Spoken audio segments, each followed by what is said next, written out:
मंथरा को आखिर कौन नहीं जानता। रामायण की कथा में रानी कैकेयी की बाद सबसे बदनाम महिला मंथरा को ही माना जाता है। मंथरा के कारण ही भगवान राम को 14 वर्ष का वनवास मिला व अयोध्या का राज परिवार हमेशा के लिए उजड़ गया। आज हम आपको मंथरा के बारे में शुरू से अंत तक संपूर्ण जानकारी देंगे। चैनल में नए हैं तो चैनल को सब्सक्राइब करके नोटिफिकेशन बेल को ऑन में सेट कर लें। मंथरा पहले एक सुंदर महिला थी जो रानी कैकेयी के देश में कैकेयी में रहती थी। सुंदर होने के साथ साथ मंथरा को एक बीमारी थी जिसके फलस्वरूप उसे प्यास बहुत ज़्यादा लगती थी। वह पसीना भी बहुत मात्रा में आता था। एक दिन मंथरा ने प्यास लगने पर कुछ शरबत जैसा पेय पदार्थ पी लिया जिससे वह मरणशय्या की स्थिति में जा पहुंची। कई दिनों तक उसका उपचार चला व अंत में वह बच गई, किंतु उसके शरीर के कई अंग खराब हो चुके थे। उस पेय पदार्थ के कारण मंथरा के रीढ़ की हड्डी, दोनों कंधे व गर्दन झुक गए थे, जिसके बाद उसे कुंवर मंथरा भी कहा जाने लगा। जब रानी कैकेयी छोटी थी तब से मंथरा ने उन्हें अपनी बेटी के समान पाला था। क्योंकि मंथरा एक गंधर्व कन्या थी, इसलिए रानी कैकेयी को वह बहुत ध्यान रखती थी। कैकेयी के पालन पोषण में मंथरा का भी बहुत बड़ा योगदान था। जब अयोध्या के राजा दशरथ ने रानी कैकेयी से विवाह रचाया, वह मंथरा को भी अपने साथ अयोध्या ले आई। क्योंकि कैकेयी के मायके से केवल मंथरा ही उनके साथ आई थी, इसलिए वह उनकी सबसे प्रिय दासी बन चुकी थी। अयोध्या में उन्हें कई अन्य दासियों भी मिली, लेकिन मंथरा उनकी सबसे प्रमुख दासी थी, मुख्य सलाहकार व अंगरक्षिका थी।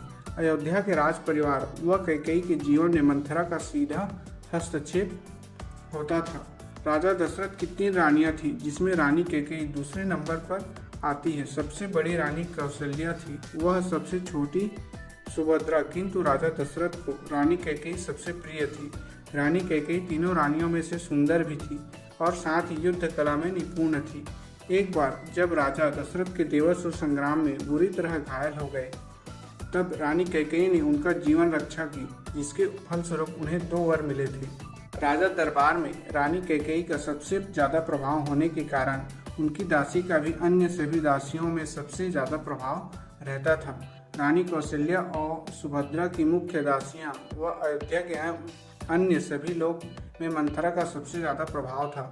इसी अभिमान में वह सब पर अपना प्रभाव जमाती थी। जब कैकेयी का पुत्र भरत अपने सौतेले भाई शत्रुघ्न के साथ अपने ननिहाल अर्थात कैकेयी गया हुआ था, तो अचानक से राजा दशरथ ने अपने राजगुरु से मंत्रणा कर राज्याभिषेक की तैयारी कर दी। कैकेयी राजा दशरथ की प्रमुख रानी होने के कारण मंथरा भी राज्य की प्रमुख दासी थी, लेकिन राम के राजा बनते ही कैकेयी का प्रभाव कम हो जाता व कौशल्या की दासियों का प्रभाव बढ़ जाता। इसके फलस्वरूप मंथरा का प्रभाव भी शून्य हो जाता, जो उसे कदापि स्वीकार्य नहीं था। वह मन ही मन कुटिल योजना बनाने लगी। क्योंकि उसे कैकेयी की हर बात पता थी, इसलिए उसे महाराज दशरथ की कैकेयी को दिए गए 2 वचन भी याद थे। इसी को उसने अपना आधार बनाया। जब मंथरा कैकेयी के पास पहुंची तो उसे खुश देखकर विचलित हो उठी। उसने अपनी विष भरी बातों से कैकेयी के मन में ईर्ष्या की भावना उत्पन्न की। वह भविष्य में घटित हो सकने वाली घटनाओं का वर्णन किया।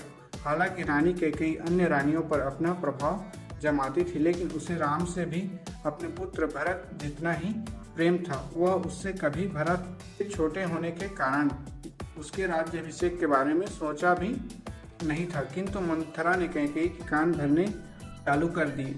मंथरा ने उसे भविष्य में उसका प्रभाव कम हो जाने की आशंका व्यक्त की, साथ ही उसे इस समस्या से निकलने की युक्ति भी सुझाई। मंथरा के अनुसार यदि वह राजा दशरथ से मिले 2 वर आज मांग ले तो यह समस्या समाप्त हो सकती है।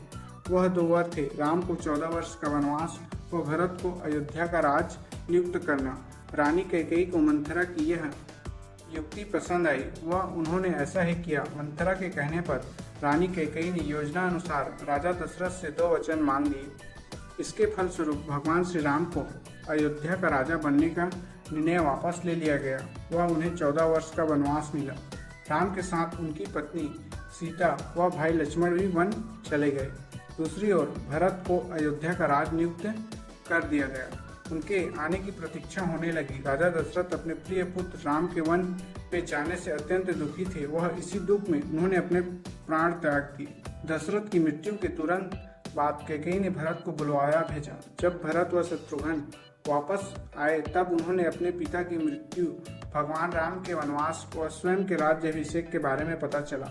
इस षड्यंत्र के पीछे कैकेयी व मंथरा का हाथ होने पर दोनों अत्यंत क्रोधित हो गए। भरत ने अपनी मां कैकेयी का परित्याग कर दिया व अयोध्या का राज सिंहासन ठुकरा दिया।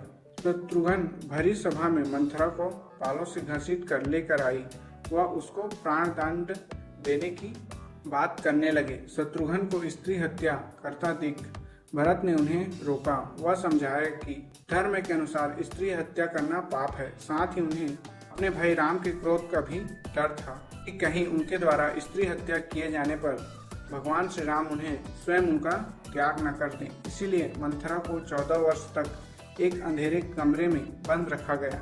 रानी कैकेयी के द्वारा मंथरा का त्याग करने व भरत के द्वारा इतने कठोर दंड देने के बाद मंथरा पश्चाताप की अग्नि में जलने लगी। उसे अब अपने किए पर ग्लानि अनुभव हुई। वह 14 वर्षों तक एक अंधेरी काल कोठरी में अपने दिन व्यतीत करती थी। उनकी अपेक्षा की कि 14 वर्ष बाद जब भगवान श्री राम आएंगे तो उन्हें इससे भी अधिक कठोर दंड मिलेगा। जब भगवान श्री राम 14 वर्ष के वनवास के पश्चात अयोध्या लौटे थे, स्वयं मंथरा से मिलने कारावास गए। श्री राम को अपने सामने देखकर मंथरा उनके चरणों में गिर पड़ी व उनसे अपने कर्मों के लिए क्षमा याचना की। भगवान श्री राम ने द्रवित होकर उसे उसी समय क्षमा कर दिया व कारावास से मुक्ति दिलाई। कुछ मान्यताओं के अनुसार मंथरा को माता लक्ष्मी का विपरीत रूप अलक्ष्मी भी कहा जाता है, जिससे स्वयं देवताओं ने ही पृथ्वी पर भेजा था। दरअसल जब भगवान श्री राम के राज्याभिषेक की तैयारी हो रही थी तब सभी देवगण चिंता में पड़ गए। यदि भगवान श्री राम को वनवास नहीं मिला तो रावण का अंत कैसे हो पाएगा। ऐसे समय मंथरा ने कैकेयी की बुद्धि को भ्रष्ट किया, जिसके फलस्वरूप राम को 14 वर्ष का कठोर वनवास मिला। एक कथा के अनुसार मंथरा अपने पिछले जन्म में एक हिरण थी जो कि कैकेयी देश में रहती थी। एक दिन कैकेयी देश में राजकुमार शिकार पर निकले थे। तब उन्होंने एक नर हिरण का शिकार किया। उनकी पत्नी मादा हिरण जब यह देखा तो वह अपनी माँ के पास चली गई। वह विलाप करने लगी। उसकी माँ राजकुमारी के पास गई।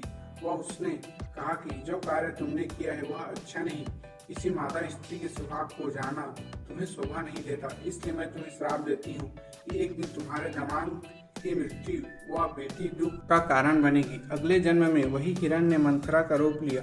वह राजा दशरथ की मृत्यु का कारण बनी। Thanks for watching. Subscribe for more video.